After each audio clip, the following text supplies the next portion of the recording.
को राधे रास्ते दोस्तों। एक बार नारद जी भगवान श्री कृष्ण के पास आते हैं और उनसे पूछने लगते, हे प्रभु, सूर्य को जल देने का क्या औपचारिकता है? सूर्य को जल क्यों दिया जाता है? सूर्य को जल देने का क्या फायदा है तथा सूर्य को जल देने की सर्वश्रेष्ठ विधि कौन सी है? तब भगवान श्री कृष्ण नारद जी से कहते हैं, हे नारद जी, अपने समस्त मानव जाति के कल्याण हेतु उचित प्रश्न किया है। सूर्य देव की उपासना अति शुभ फलदायी है। प्रत्येक मनुष्य को सूर्य को जल अवश्य देना चाहिए। हे नारद जी, मैं आपको एक अति पवित्र कथा सुनाता हूँ, जिससे आपकी दुविधा समाप्त हो जाएगी और आपको आपके सभी प्रश्न का उत्तर भी मिल जाएगा। जो भी इस कथा का श्रवण करता है उसे 100 वर्षों तक सूर्य को जल देने का फल प्राप्त होता है। इसीलिए आप इस कथा को ध्यान से पूरा जरूर सुनिए। दोस्तों, भगवान श्री कृष्ण ने सूर्य देव की महिमा का वर्णन करने के लिए नारद जी को एक अति पवित्र कथा सुनाई है। इस कथा को जल देने की सही विधि और अति शक्तिशाली सूर्य देव के मंत्र के बारे में बताया है। इसलिए आप सभी को से निवेदन है कि इस कथा को ध्यान से पूरा अवश्य सुने।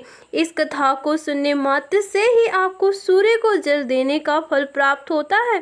तो चलिए शुरू करते हैं। वीडियो शुरू करने से पहले आप सभी से हाथ जोड़ के विनती है कि अगर आप मेरे चैनल पर नए हैं तो प्लीज़ चैनल सब्सक्राइब कर लें और वीडियो को लाइक करना ना भूलें और कमेंट में जय श्री राधा और जय श्री कृष्णा कमेंट में ज़रूर लिखें।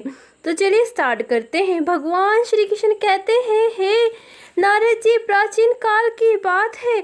दक्षिण देश में एक अति प्राचीन शोभामयी नगरी थी। उस नगरी में देव शर्मा नामक एक ब्राह्मण अपनी पत्नी कलावती के साथ निवास करता था।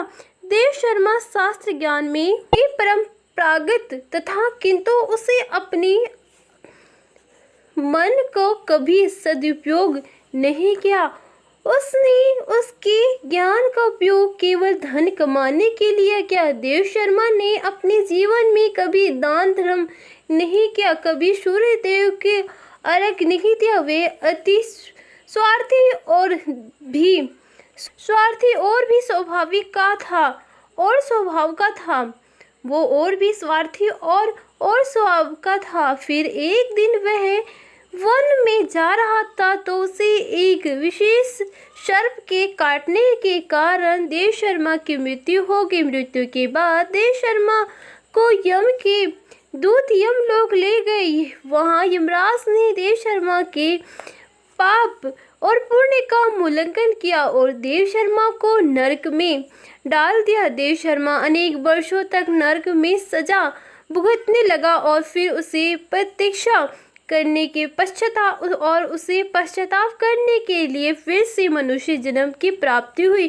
उसका दूसरा जन्म एक गरीब शूद्र के घर पर हुआ। उस दूसरे जन्म में उसे अति दुख भोगना पड़ा। उसी शूद्र के बड़े होते ही उसके पिता ने उसका विवाह एक युवती से करा दिया और फिर वह उस युवती के साथ वन में ही झोपड़ी में रहने लगा। विवाह के बाद अनेक वर्ष तक उस शूद्र को कोई संतान नहीं हुई, इसलिए वह और भी अधिक दुखी रहने लगा। लेकिन इतना ही नहीं, उसके दुख समाप्त नहीं हुए और कुछ वर्षों के बाद देवयुग में उसके शरीर में भयंकर कोढ़ का रोग उत्पन्न हुआ और वह भयंकर कोढ़ के रोग से पीड़ित हो गया। उसके शरीर पर अनगिनत जख्म हुए जिससे वह पस निकल रही।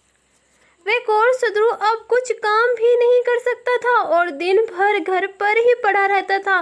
उसकी पत्नी एक पतिव्रता नारी थी। उसने पति को कोढ़ होने के बाद भी उसका साथ नहीं छोड़ा और वह उसे नित्य सेवा करती रहती थी। वह अपने पति को ही परमेश्वर मानकर उसकी पूजा करती थी, उसके लिए भोजन का प्रबंध करती थी, उससे स्नान कराती थी। वह शूद्र अनेक बार मन ही मन सोचता रहता था कि किस जन्म के पाप के कारण उसे यह कौन रोग हुआ है, ऐसा सोचते हुए वह बहुत ही निराश और उदास रहने लगा। फिर एक दिन उसके द्वार पर एक साधु पधारे। उस कोढ़ शत्रु की पत्नी ने उस साधु परमात्मा की बड़ी सेवा की, जिससे प्रसन्न होकर उस साधु ने उसे कोढ़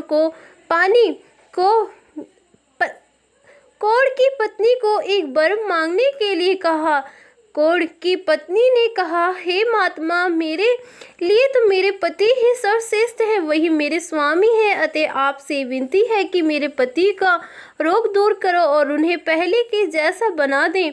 इस पर उस साधु महात्मा ने कहा, हे देवी, यह रोग तो तुम्हारे पति को उसके पिछले जन्म के कर्मों के कारण प्राप्त हुआ है। यह विधि का विधान है, इसमें मैं इंटरफेयर नहीं कर सकता। ईश्वर मनुष्य को उसके पाप कर्मों का दंड अवश्य देता है, कोई भी इससे चूक नहीं सकता, किंतु मैं इसके उपाय बता सकता हूँ। इस रोग से बचने के लिए केवल एक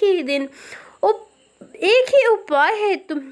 इस रोग से बचने के केवल एक ही उपाय है। तुमने अपने पति को लेकर सूर्य देव की शरण में जाओ, सूर्य देव की नित्य उपासना करो। सूर्य देव की कृपा से तुम्हारे पति कोढ़ से मुक्त हो जाएंगे और उसे कामदेव के समान रूप प्राप्त होगा। फिर उस साधु महात्मा ने उस स्त्री को सूर्य देव की उपासना की विधि बताई। उस विधि को जानकर उस कोढ़ी की पत्नी ने अपने पति के साथ मिलकर पूरी निष्ठा और श्रद्धा से सूर्य देव की उपासना की और देखते ही देखते कुछ ही दिनों में उसका पति पूरी तरह से ठीक हो गया। वह कोढ़ के रोग से पूरी तरह से मुक्त हो गया और सूर्य देव की कृपा से उसे सुंदर रूपवान, बलवान, सुशरीर तथा धन संपत्ति की प्राप्ति हुई और कोढ़ शुद्ध बहुत धन्यवान बन गया। हे नारद, अब मैं तुम्हें सूर्य देव को प्रसन्न करने की विधि और मंत्र के बारे में बताता हूँ, जिसे करने से मनुष्य के सभी रोग नष्ट होते हैं, उसे उत्तम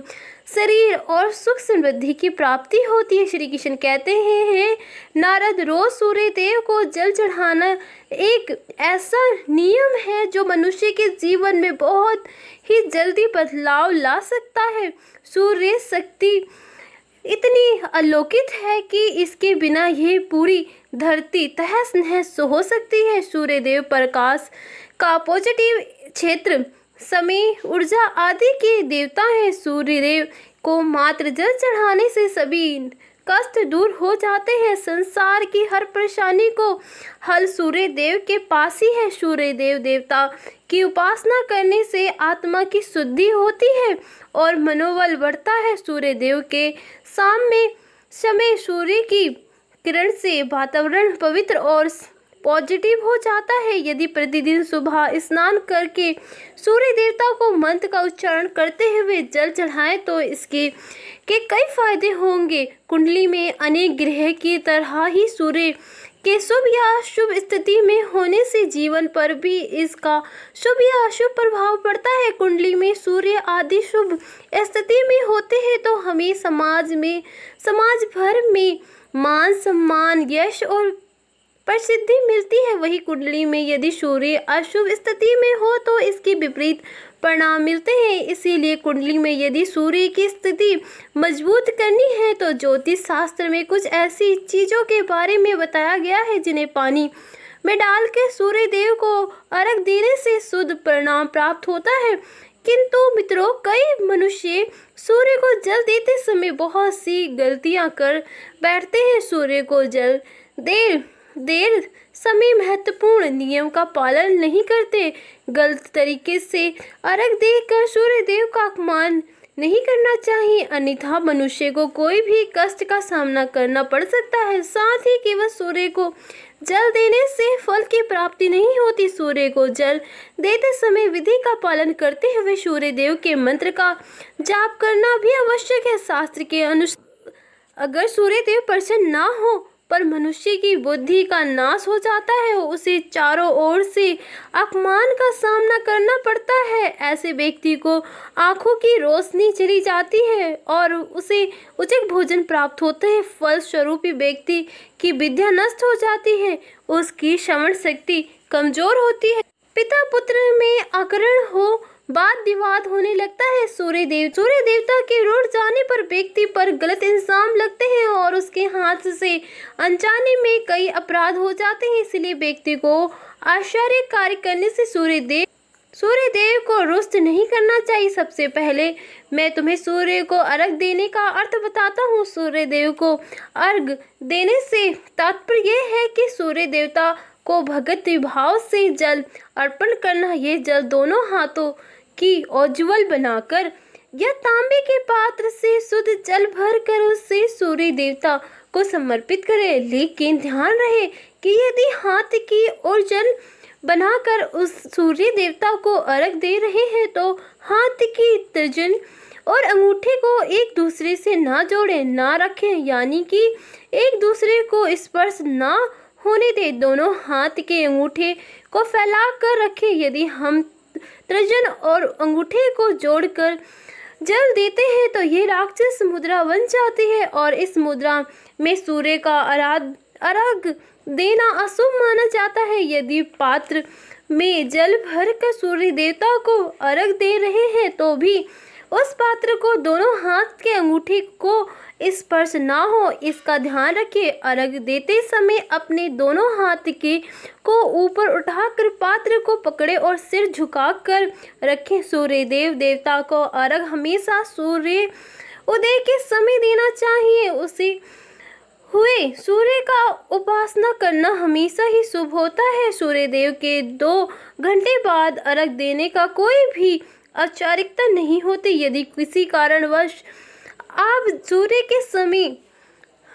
उदय के समय अर्घ ना दे सके तो अर्घ देने की वजह 4 बार अर्घ दे और सूर्य देवता से क्षमा मांग ले, इसके दोष कम हो जाते हैं। सूर्य को जल तांबे के पात्र में ही देना चाहिए। तांबे को सूर्य देव की प्रति प्रिय धातु माना गया है, इसीलिए सूर्य को जल देने के लिए केवल तांबे से बना हुआ पात्र ही प्रयोग करना चाहिए, अन्य धातु से बने पात्र में सूर्य को अर्घ देने से कोई लाभ प्राप्त नहीं होता। परमात्मा ने सूर्य को जगत में प्रकाश करने का संचारण करने, अपना तेज शरीर में ज्योति प्रदान करने तथा जठ अनाशय में अन्न की पचाने का कार्य सौंपा है। इस कारण से तांबे के पात्र में रखे जल को पीने से व्यक्ति का पेट से जुड़े रोग भी मुक्त हो जाता है। तब तांबे के पात्र में गंगा जल या पवित्र नदी का जल भरे। यदि ऐसा संभव नहीं है तो शुद्ध जल का भी प्रयोग कर सकते हैं। मात्र जल से भरी भी अर्घ नहीं देना चाहिए। जल के पात्र में जल के साथ मुख्य रूप से कोई भी लाल फूल या चंदन या अक्षत जरूर डाल लें। आप चाहें तो जल में थोड़ा सा घी, शहद, दूध या गुड़ आदि भी मिला सकते हैं। सूर्य देव को अर्घ देने का सही समय तब होता है जब सूर्य लालिमा लिए हो, अर्थात जब प्राप्ति लाल रंग का दिखाई देता है। उस समय अर्घ देना सर्वश्रेष्ठ फलदायक होता है। यदि किसी मनुष्य ने सूर्य को अर्घ देने का संकल्प लिया है तो संकल्प कभी नहीं तोड़ना चाहिए।